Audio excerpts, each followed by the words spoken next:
Tonight on CTV News at 6. Pleading guilty to attempted murder.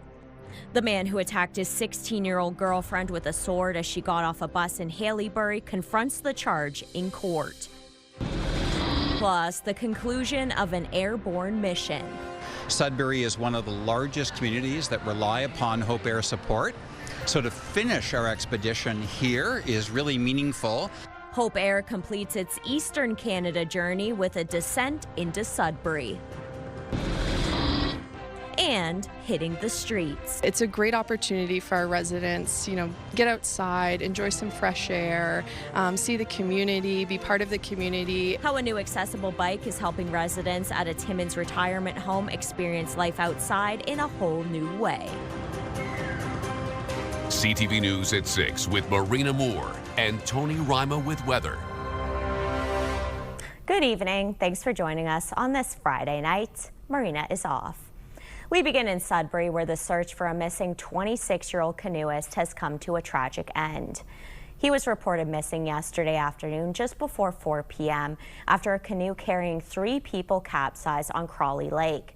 While 2 individuals were rescued by nearby kayakers, the search continued for the 3rd. Police say that approximately 3 p.m., members of the Ontario Provincial Police Underwater Search and Recovery Unit located the man deceased in the water. Police say his name will not be released out of respect for the family's privacy. Police are also thanking Kivy Park staff, area residents, and search crews for their cooperation. The man accused of attacking his 16-year-old girlfriend with a sword as she got off a bus in Sudbury has pleaded guilty to attempted murder. Philippe Rivard-Gagnon was arrested in November 2024 after police say he struck his then-girlfriend, Kaylee Smith, with a vehicle and attacked her with a sword after she got off a bus. Smith's left hand was amputated, her right hand partially amputated, and she suffered skull and head injuries in the attack. Gagnon pleaded guilty Wednesday in a Sudbury courthouse. The matter will be back before a judge September 16th. A major up for you tonight on a murder investigation in Timmins. Police were called to Rhea Street South shortly after midnight August 1st and found 3 men had been shot. 32-year-old Cole Lefebvre died of his injuries while 2 other men were taken to hospital. Police now say the 3 victims, along with a 4th man, entered a home armed with intent to rob the individuals inside. 3 men are now charged with upwards of 8 robbery and weapons charges each.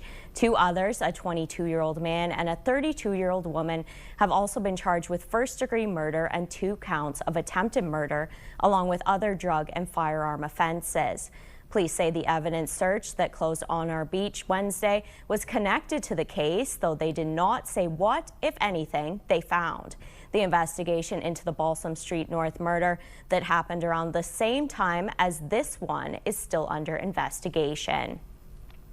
The McIntyre Curling Club in Timmins is getting some new equipment. The Northern Ontario Heritage Fund Corporation is contributing almost $70,000 to support the installation of a commercial-grade dehumidifier system and some gas heaters. The funding will cover half the cost of the dehumidifier system. The MAC, as the historic building is known, has been home to some big tournaments, including the U18 National Curling Championship. A 2-year funding agreement between Agnico Eagle and the town of Cochrane will support municipal infrastructure.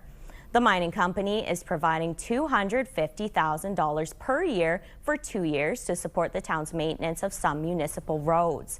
Detour Mine Road and other roadways connecting Highway 11 and Highway 652 will see maintenance through the funds.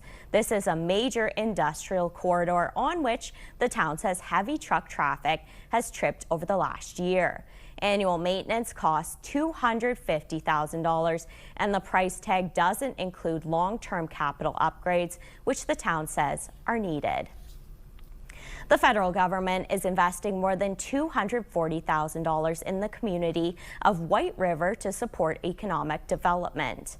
The funding will allow the municipality to hire an economic development professional for 3 years.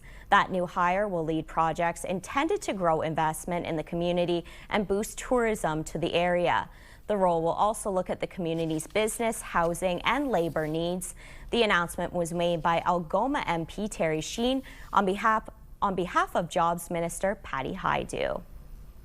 Sheehan said in a press release, these FedNor funds will mean real growth for the businesses of White River and surrounding communities and will help to maintain the high quality of life experienced every day in Algoma.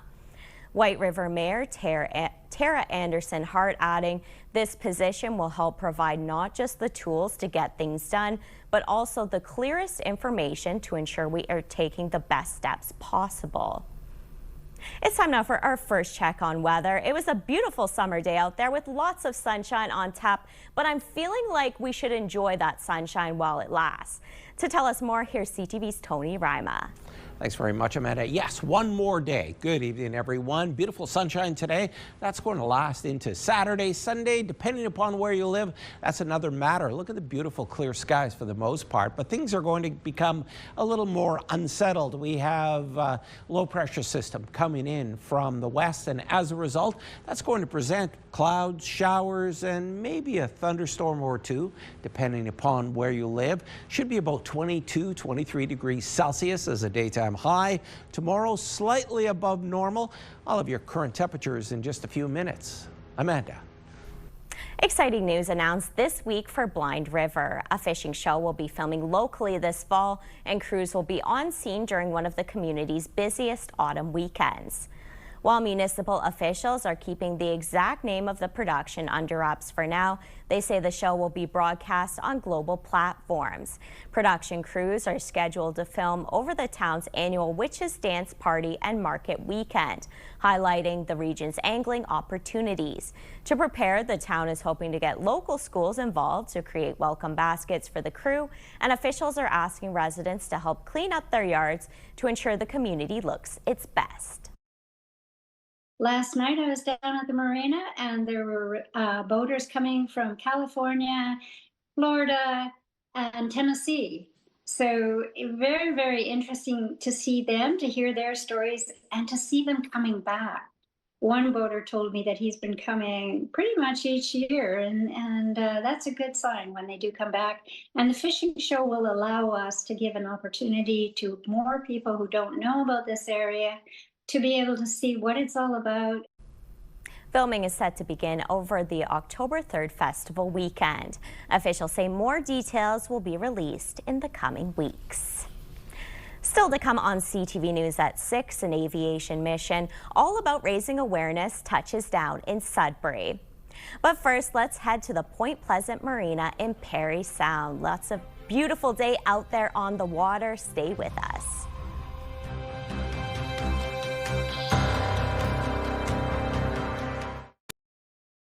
When you see it happen, send it to CTV News.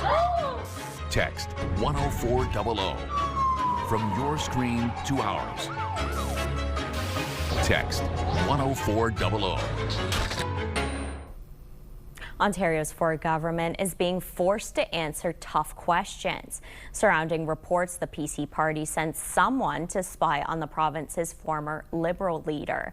CTV's Mike Walker has more on the accusations and the government's response. I just want to talk about some deeply disturbing information we learned. The Ontario Liberals call it a disturbing privacy violation of former leader Bonnie Crombie, and are demanding answers after a report by the Trillium and Polycorner alleges the Ontario PC party sent someone to spy on Crombie in Jamaica days after she won the Liberal leadership in 2023. Who authorized this? Who approved this spending? Who was directing this operation? And what exactly were they looking for? The report has not been independently verified by CTV News. It states the Tories spent nearly $3,000 on 2 resorts in Jamaica when Crombie was there for a short vacation. A statement from the Ontario PC party reads in part, like other political parties, it conducts opposition research. In this instance, that work included travel to Jamaica in December 2023. It goes beyond ordinary political opposition research that we know that parties do. When we see someone actually physically following someone to observe a political opponent is just the lowest of the low. Today, the Premier insisted he had no knowledge of the plan. I didn't know until yesterday, but talked to the party.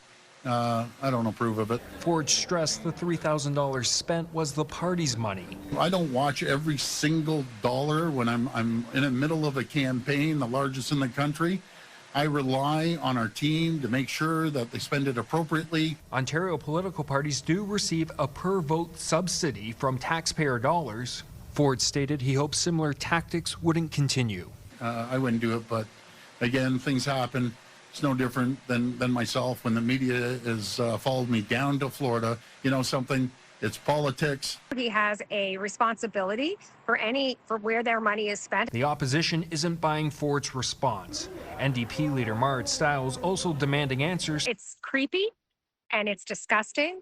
And despite what Doug Ford said today, it's not just politics, and he needs to take responsibility for this. I think it's absolutely outrageous. Bonnie Crombie, who is currently running for mayor of Mississauga, did not respond to our request for comment. Mike Walker, CTV News. After an aviation journey throughout eastern Canada, Give Hope Wings pilots touched down in Greater Sudbury for the final stop of their expedition. CTV's Madison Merrier tells us more. For patients who need specialized care in major cities, it often means travel costs and planning. Hope Air bridges that gap in healthcare for thousands of Canadians. And once a year, Give Hope Wings pilots fly across the country to raise awareness for the organization's efforts. Give Hope Wings started 9 years ago with a couple of pilots in British Columbia flying somewhere and raising money for Hope Air. Something they want to do as part of giving back. Now we're in year 9. And we have a group of 15, 16 pilots flying aircraft. And this year we've flown over 5,000 kilometers. In Northern Ontario, over 3,200 travel arrangements that we provide every year. Sudbury is one of the largest communities that rely upon Hope Air support. So to finish our expedition here is really meaningful, especially on this, our 40th year of founding. In 2025, Hope Air assisted over 38,000 people get access to health care regardless of distance and at no cost. Ainsley Cutler was one of those patients. I like going on a plane. They help with all the aspects, so really I can just focus on my daughter, her health, and what matters most rather than all the other things. So what Hope Air does is actually provide, through partners, accommodations, food vouchers, and even transport to and from the local small airports. Johnston decided to get involved when he retired, calling on the memory of his son coming into the world prematurely. But he lived in Montreal with local access to specialized care. Today, he has flown around 15 times from Sudbury and Sault Ste. Marie, bringing people to and from appointments. My very first drop-off was a gentleman who had been away from his family for 9 months in London. And he'd seen his wife once, but he hadn't seen his kids in 9 months.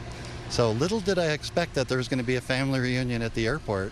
That was exceedingly tearful for all, including me.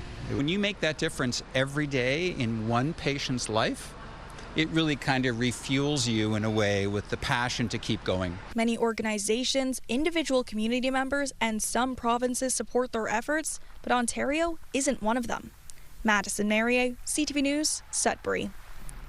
Golden Manor residents in Timmins now have another mode of transportation to get out and experience the community. The Cycling Without Age program has launched with a new accessible Trishaw bike. CTV's Lydia Chubak reports. This three-wheeled bike gives Golden Manor residents a new way to enjoy the outdoors. Everybody was waving at you and I was waving back, and even the people in the car were stopping and waving. Amy Bevan is Golden Manor's Quality Risk and Resident Experience Coordinator. She says the bike was purchased with funds donated by Ellis Dawn Construction after a fundraising golf tournament. It's a great opportunity for our residents, get outside, enjoy some fresh air, see the community, be part of the community in a way that gets them out and about and active in a little bit of a way with our volunteers and our volunteer pilots. Residents who are interested or whose families think they would enjoy a ride will go through an assessment before being scheduled.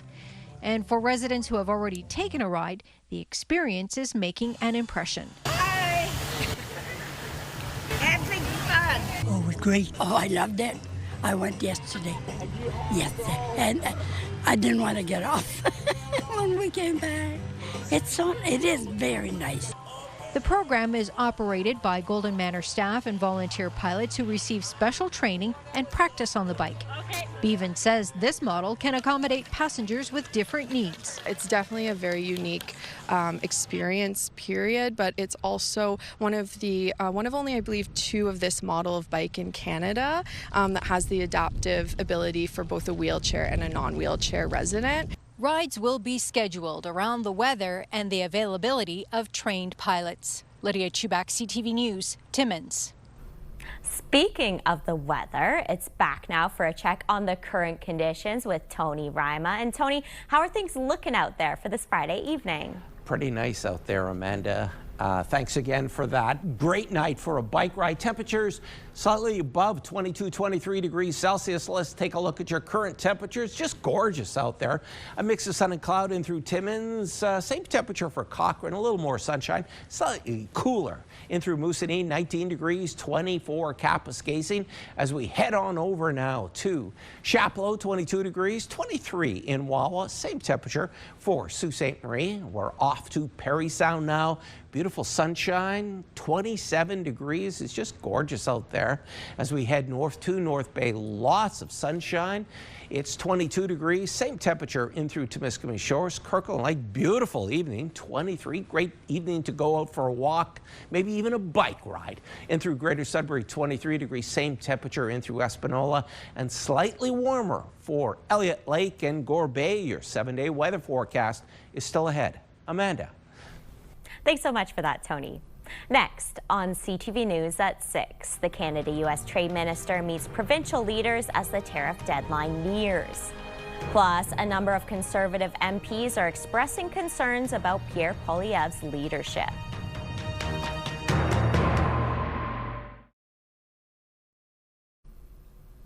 CTV News is learning new details about what's being put on the trade table between Canada and the U.S. Sources tell CTV News that a proposed framework so far does not include relief for one industry despite demands U.S. booze hits Canadian shelves immediately. CTV's Mike LeCouture has more.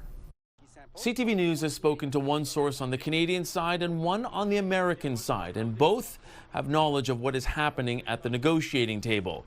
8 of 10 provinces have removed U.S. booze from their store shelves in response to U.S. President Donald Trump's ongoing trade threats.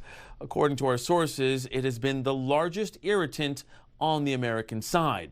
We're also hearing that the U.S. wanted to see the removal of Canadian counter tariffs on American autos, which were implemented as a response to the American sectoral tariffs. All of this is coming as Canada-U.S. Trade Minister Dominic LeBlanc and lead trade negotiator Janice Charette have been briefing the Prime Minister's Advisory Committee on Canada-U.S. Economic Relations. The Canadian negotiators have also briefed their provincial counterparts.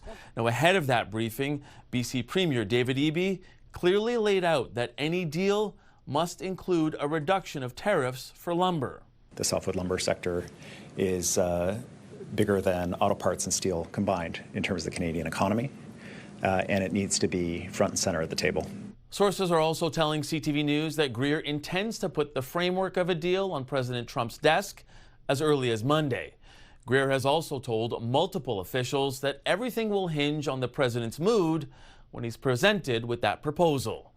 Mike LeCouture, CTV News, Ottawa. A U.S. federal trade court has upheld a move by President Trump to end an exemption on tariffs for low-value imports into the United States. Trump's 2025 order to get rid of the so-called de minimis exemption, which excluded imports valued at under $800 from tariffs, was justified by several factors, including protecting American business from cheaper foreign imports and lost revenue. Online stores in Canada say they will be badly affected by the change because in some cases it will no longer make sense to ship to the U.S. A number of Conservative MPs are privately expressing concern about Pierre Poilievre's leadership. Some caucus members have told CTV News they don't think Poilievre will still be party leader when the next federal election is called. The MPs were responding to questions about a recent Nanos poll commissioned by CTV News that found Prime Minister Mark Carney had no obvious challenger among Conservative politicians. There's more news ahead, but first, here's your full weather forecast with Tony Rima. Thanks for that, Amanda. And let's start with our forecast radar. Pockets of activity, cloud cover in through Chapleau, Sudbury, but for the most part, clear skies overnight. And it looks pretty good until Saturday, and that's when we're going to see increased cloud cover, especially in the afternoon hours. We're watching this system from northwestern Ontario. It's going to creep through the broadcast region, and it just move through, so some shower activity, risk of thunderstorms depending upon where you live, especially Sunday. And then after that, well, up and down kind of weather, sun, cloud, and showers. This is what we have at this point. We have two high pressure systems, and they are going to kind of like have a little dance, move through the broadcast region. You can tell in through the red, that means warmer temperatures, and then we're watching this system a low actually with a cold front. Here it comes. It's going to be sliding through, and that's going to be presenting those unsettled conditions, chance of rain, and of course, risk of thunderstorms. Overnight, this is what you can expect. In through Sudbury, well, there is a chance of showers. Mind you, it's going to be low. In through Sault Ste. Marie, clear skies, 13 degrees. A little cooler for Timmins, mainly cloudy, 8 degrees. Timiskaming Shores, 10 degrees, 12 in through North Bay. Moosonee, this is what you can expect. Partly cloudy, 10 degrees in through Cap, some clearing skies. Wawa, well, 11 degrees, a few clouds. Gore Bay still on the warm side, clear and 16. And Parry Sound, there is a chance of some shower activity and 13 degrees. Okay, here's your 7-day weather forecast, starting with Sudbury, Nickel Belt tomorrow. Beautiful clear skies, temperature 25 when it should be 23. Then the unsettled weather hits. Thursday next week looks pretty good, and so does Friday. Heading on over to Sault Ste. Marie, Algoma. Tomorrow's going to be beautiful, not so nice on Sunday. Shower activity Monday, a little bit of sunshine. Temperatures hovering around that 23 mark. A little cooler on Wednesday. Thursday, a mix of sun and cloud. For Timmins, Cochrane, Kapuskasing, mostly sunny tomorrow, 24 degrees when it should be 23 is a normal daytime high. And there comes the rain. Sunday, Monday, we get a little sunshine on Monday, though. Tuesday, Wednesday, back to the showers. Thursday looks pretty good, 22 degrees. For Timiskaming Shores and Kirkland Lake, mostly sunny and 24. And through Sunday, the temperature falls, increasing cloud cover along with some rain. That carries over into Monday. We get more clearing Tuesday. Then we take a step back Wednesday, Thursday, Friday. Looks pretty good, coming in at 22 degrees. And finally, your forecast for North Bay, West Nipissing. Beautiful sunshine tomorrow. On Saturday, 25, and then the temperature drops, but the clouds arrive, so does the rain. The showers persist on Monday. We get clearing Tuesday. Then Wednesday, it's back to the rain. Thursday, much the same. Friday looks good. And here's our weather picture of the day.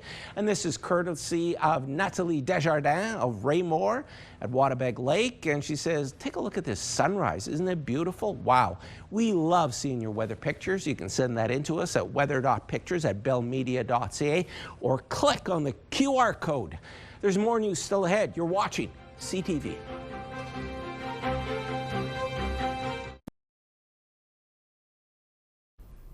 Years after the COVID-19 pandemic, a small number of Canadians who rolled up their sleeves are still appearing to be showing adverse effects. And now one Conservative MP is starting an informal inquiry on Parliament Hill to hear their stories. But as CTV's Rachel Aiello reports, there are concerns the forum will not provide the accountability some are hoping for. Like millions of other Canadians, Carrie Sakamoto got vaccinated for COVID-19. But unlike most, after her second shot, she was hospitalized, diagnosed with Bell's palsy, suffering ever since. I'm not anti-vaccine. I have questions about this one, obviously, because of my experience. Now she's hoping one MP's unofficial fall inquiry will give her a place to put her story on record. Our job is to listen. Conservative Dean Allison is planning to lead 4 days of sworn testimony focused on COVID-19 vaccine injuries.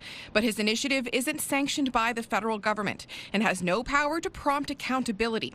The most this MP is able to offer is that once the hearings end, he may refer questions for Parliament's consideration. By raising awareness, we're hoping to put pressure on the government. 81% of Canadians have received at least one dose of an authorized COVID-19 vaccine.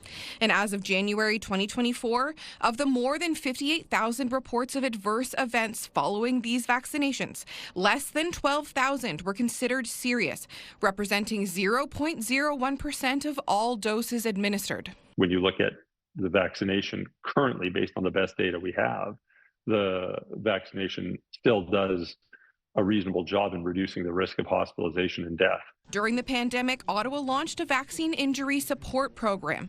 Between 2021 and 2025, 252 claims were approved, paying out more than $21 million in compensation. But claimants like Carrie say the process was mismanaged and mired in red tape. We need immediate accountability and reform. After an audit this spring, the Public Health Agency overhauled the program and is still sorting through a backlog of claims. This doctor says a vaccine injury compensation process Canadians can have confidence in is key. I would call it part of our social contract. Canada hasn't conducted any formal review of how COVID-19 was handled nationally. This country's chief science advisor and others think the government should reflect on its pandemic response in an evidence-informed way. We're seeing vaccination hesitancy rise absolutely everywhere. But Allison isn't planning to include testimony from pro-vaccine voices, prompting critics to question the inquiry's intent. Anybody who believes they've been affected by taking a vaccine deserves to be heard and deserves compassion and support. The problems with what Mr. Allison is putting forward is that it's based on the premise of an official inquiry, but it's not. The hearings are happening on the Hill September 8th to 11th. MPs from all parties have been invited to sit in, but so far the inquiry only has the support of Conservatives. Rachel Aiello, CTV News, Ottawa. Pizza is a favorite meal for young and old alike, and if you like gourmet pizza, there's a new trend for backyard chefs. More people are investing in pizza ovens to give you authentic restaurant-style pizza you can make right at home. CTV's Pat Foran has details. As a trained chef and pizza enthusiast, Paul Hope has spent years perfecting his pizzas. He says the latest outdoor pizza ovens can make pizza night at home much easier. Pizza ovens are great for people who really like to cook and want to play around with different toppings and really perfect the process. They're not great if you just want a quick route to good pizza. Consumer Reports evaluated 8 popular pizza ovens using the same store-bought dough, sauce, and cheese for consistency. 50 pizzas later, this solo stove model stood out among the competition, turning out great pizzas again and again. For smaller pizzas cooked with wood or charcoal, consider this Oni. Wood-fired ovens are great because they give you that sort of authentic, traditional crust and flavor. But gas ovens in general were much easier to use and provided more consistent results. No matter which oven you choose, these tips can help you create a great tasting pizza. First, get it hot. Preheat the oven for up to 30 minutes so it's at the optimal temperature for a perfectly crispy crust. Then, move quickly. These ovens get really hot, and even 10 seconds can make a big difference in how the pie comes out. So you want to make sure you have everything ready before you start cooking. Finally, practice makes perfect. Expect to make mistakes in the beginning, no matter which oven you choose. Cook with it, get familiar with it, then throw a pizza party. You may not use it as often as your barbecue, but a pizza oven could be a nice addition to your backyard space. Pat Foran, CTV News. That story has officially made me hungry. A man from New Zealand has completed a canoe journey from Alberta to Quebec in an effort to document Canada's wilderness. But along the way, he says he learned valuable lessons about the people who live across the country. CTV's Jean-Vian Boschman reports. Along a solo adventure through the Great White North. What a surreal moment. My first few paddles. Tom Hudson discovered Canada's landscapes, but postcards of human nature shaped his travels. Canadians, I tell you what, I freaking love you guys. Hudson's journey began years before in New Zealand. I worked in construction, I had a house, I had a mortgage, and one day I woke up with my alarm to go to work, and at that moment it just hit me very, very hard. You're not following your heart. Let's go. I sold everything. I sold my house, I gave all my things away. And he found joy from the Rockies to the East Coast in the most Canadian way, paddling a canoe. You hadn't canoed before? No, never canoed before in my life. I wanted to do something that I've never done, and then I wanted to do it in a big way. Oh, the wilderness proved majestic but fierce. On the fourth day, he capsized. Help me! My whole canoe went down the river. There was nothing I could do about it, and it was just me standing on the bank with nothing, just wet clothes. And then he met Josh and his family camping nearby. He's wet, he's cold. Yeah. Let's get him in a dry set of clothes. And I thought I was going to showcase nature and the landscape and fishing, and but really what I showcased was how incredible the Canadian people are. Hudson traveled 216 days over a couple of years, chronicling his journey on YouTube to finance his travels. He was running a little low on money, passing through Manitoba, thinking of pausing his journey when he came across Ivy, a 14-year-old lost dog stuck in the mud. He brought Ivy along and found her owner further along the river. You silly old dog. Now, that moment captured the hearts of many, drawing followers, and so saving Ivy saved his journey. Everyone was standing along this wall. On the 216th day, he paddled into Old Montreal, his destination. He was welcomed by followers, but also by some of the Canadians he'd met along the way. Geneviève Beauchemin, CTV News, Montreal. Wow, what a great story. Still ahead on CTV News at 6. Music and murals take over downtown Sudbury this weekend. Details next.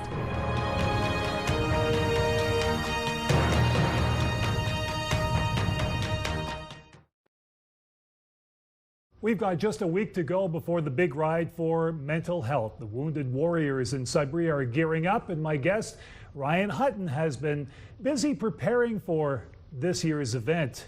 Thanks for dropping by. Busy time for you. Yeah, absolutely. Okay, how did the ride begin 6 years ago to support veterans and, of course, first responders in a very serious situation for them? So the ride for mental health started in 2020. Wounded Warriors Canada started this ride because mental health during that time, COVID, as well as due to some other factors in relation to veterans and first responders, mental health became on the forefront. So Wounded Warriors Canada started this ride to raise money and raise awareness for this specific thing, for veterans and first responders, both acting and retired.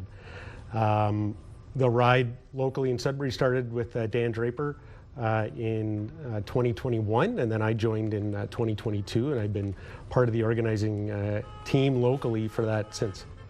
Oh, Drapes, he's quite a character, and he's very eager about this year's event. What kind of turnout can we expect? Probably about 60 riders from across the province, both veterans, active members of the military, and retired and active members of the Greater Sudbury Police Service, OPP, as well as other first responders, both with EMS locally and fire.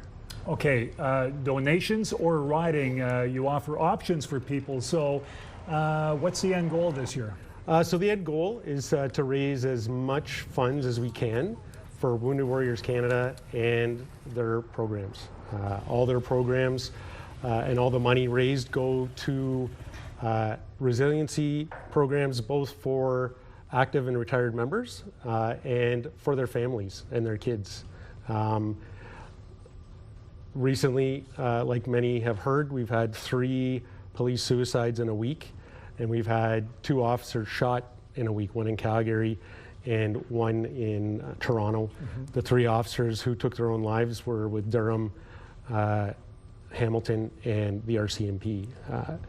It's never more important of a time, and this is a very sad and dark moment for policing in general, but a time for us to use this to kind of wake everybody up, right? And hopefully take note and make the needed changes that need to happen organizationally and with ourselves to realize that, forget the stigma, just worry about yourself.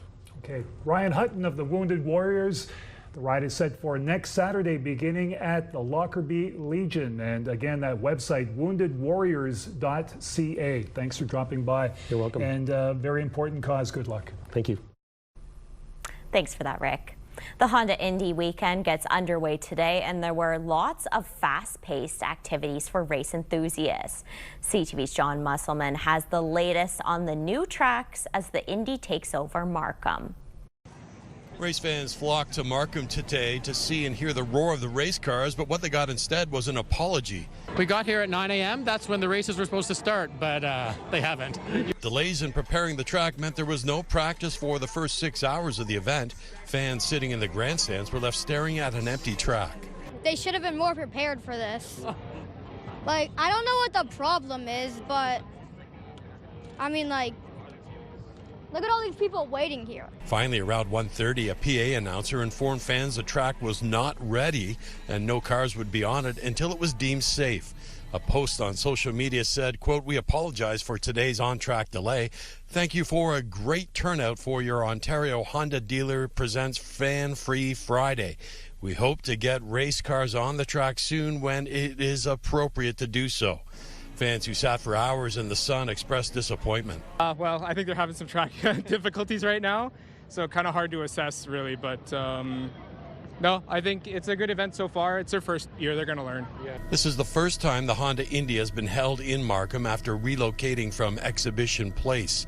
Yesterday, Markham Mayor Frank Scarpetti said it was important to attract a large event to his city. We need those big things because not just Markham, York Region, all of the GTA is going to continue to grow, and not everything can be in downtown Toronto. This new 3.5-kilometer track runs around the Markham Centre. Despite the delays, fans we spoke to seem to like the new location and the setup. I like that it's easy access. There's more space. There's more parking. There's more everything. There's so much to see and do, lots of stuff for the kids. We've had a blast. They've met a couple drivers and a lot of people, great weather, can't complain. I just want to see Alex Palau. I want to see him win. The disappointment for fans got worse when the IndyCar Series put out a statement saying, quote, "Today's IndyCar practice session scheduled at 3:05 is on hold. Once the race promoter has completed the track build and IndyCar deems the circuit safe and appropriate for competition, the first on-track sessions of the weekend will begin." John Musselman, CTV News. Up Here Festival is leaving its mark in Sudbury this weekend. 4 new large-scale murals and 6 power box murals are underway throughout the city, with many encompassing a central theme of Wake Up. The theme is Wake Up Now, and a good theme means a lot of different things to different people.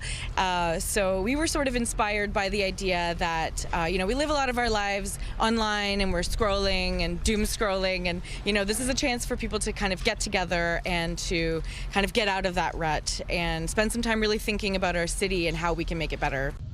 While the mural artists want community members to take their own meaning from the piece, the theme did inspire their own interpretation. The 2 artists we spoke with visited Sudbury for the event and say they're very happy to see their own work become a part of the Sudbury Up Here mural collection that is ever growing. Beyond visual art, the festival also features musical artists, which will be performing throughout the city, and one free family event, making sure everyone can experience the unique Sudbury Festival. The 5th annual Filipino Fiesta is happening tomorrow in downtown Timmins. The tradition celebrates Filipino culture. The celebrations got underway today with a Filipino flag raising ceremony at Timmins City Hall. Tomorrow's fiesta starts at 11 a.m. with a parade, followed by free food, dancing, and entertainment in front of Lady Luck Restaurant. More than 1,000 skewers and 1,000 spring rolls are being prepared, with younger generations also showcasing Filipino dancing. This is our home now too. And this fiesta is giving everyone to get to know each other. We have dancers. Food is free for everybody. We got like barbecue skewer, we got pancit, we got fried rice, spring rolls, and of course our hot dog from the Philippines. So this is for you guys to try. As I said, this is just not for Filipino only. This is for everybody. Organizers say the event is also about keeping Filipino traditions alive for the next generation.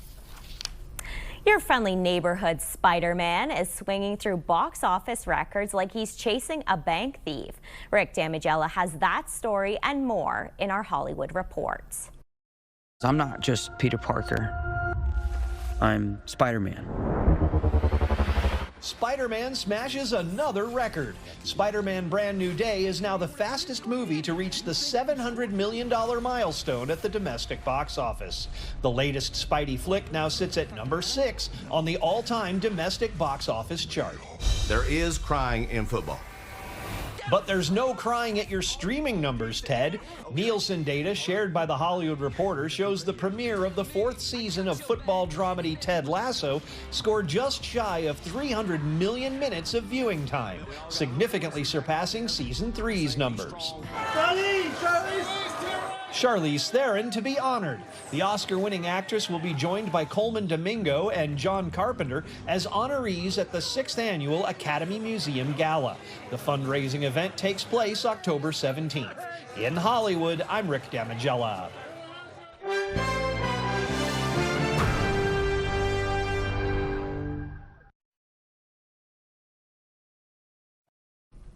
Another turnover at the top level for Lululemon today. Another member of the executive team has left the company ahead of its September leadership reset. B&M Bloomberg's Lindsay Biscaya has more. Lululemon's chief AI and technology officer has quit the job after less than a year in the role. Ranju Das was a member of the senior leadership team and the first executive at the company to hold that title. His exit hits during a broader leadership shakeup. Just days ago, Lululemon's chief strategy officer also walked away after 14 years with the brand. The exits add to concerns that the retailer's turnaround brand is still struggling to find its footing. The new CEO, Heidi O'Neill, is set to start in September, and Lululemon's stock has slumped more than 40% so far this year. Here are the closing numbers for the day. The Canadian dollar is up to 72.06. West Texas Intermediate finished the day higher at 82.40 a barrel. Western Canadian Select was down to 63.55, and the TSX finished the day down as well, closing at 36,730 points. Those are your business headlines. I'm Lindsay Biscaya. Here are the current prices for some key commodities we watch. Gold is up $24.78, closing the day at $43.75.83 US an ounce. Silver up 26 cents. Copper is up 3 cents, and nickel also up 3 cents, ending the day at $7.57 US a pound. And Tony is back now for one last look at the weather. Thanks for that, Amanda. Saturday looks pretty good. Let's take a look at your forecast, starting with Sudbury. Mostly sunny, coming in at 25 degrees for Timmins. Plenty of sunshine. 24 degrees is going to be your daytime high. Should be about 22, 23 right across the northeast. For Sault Ste. Marie, lots of sunshine, 26 degrees. As we head on over to North Bay, 25 degrees. Beautiful day in store there for Parry Sound. 26 and mostly sunny, and 24 degrees and plenty of sunshine in through Temiskaming Shores. Amanda. I'm liking that. Thanks for that, Tony. Finally for us tonight, 100 years ago, the story of Winnie the Pooh was published. But did you know Pooh Bear has Northern Ontario roots? The community of White River, Ontario, north of Wawa, is birthplace of the famous real-life bear that inspired A.A. Milne's fantastical story of Winnie the Pooh, Christopher Robin, and Friends. The community hosts a festival every year on the third weekend in August to celebrate their connection to the iconic Canadian story. Soldier Harry Colburn purchased an orphaned black bear while traveling across the country to start his service in World War I. The bear was bought from a trapper at the White River train station in 1914. Colburn named the bear Winnie after his hometown of Winnipeg and later donated the animal to the London Zoo, where author A.A. Milne and his son would eventually meet the bear and make him famous. Winnie the Pooh made its literary debut October 14th. 1926. So amazing. That's all the time we have tonight. Angela Gemmell will be in at 11:30. Make sure you tune in. As we mentioned, Up Here Festival is going on this weekend. Before we go, we'll leave you with some music from one of the artists taking the stage in Sudbury. Here's North Bay singer-songwriter Lenny Rayan with her song, What Now? Thanks for watching and have an amazing weekend.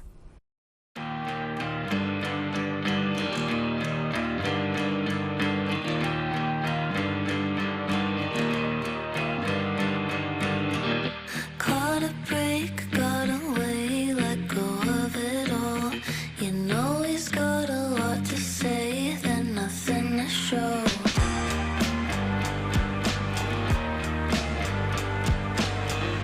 And I'm learning to take it with a grain of salt.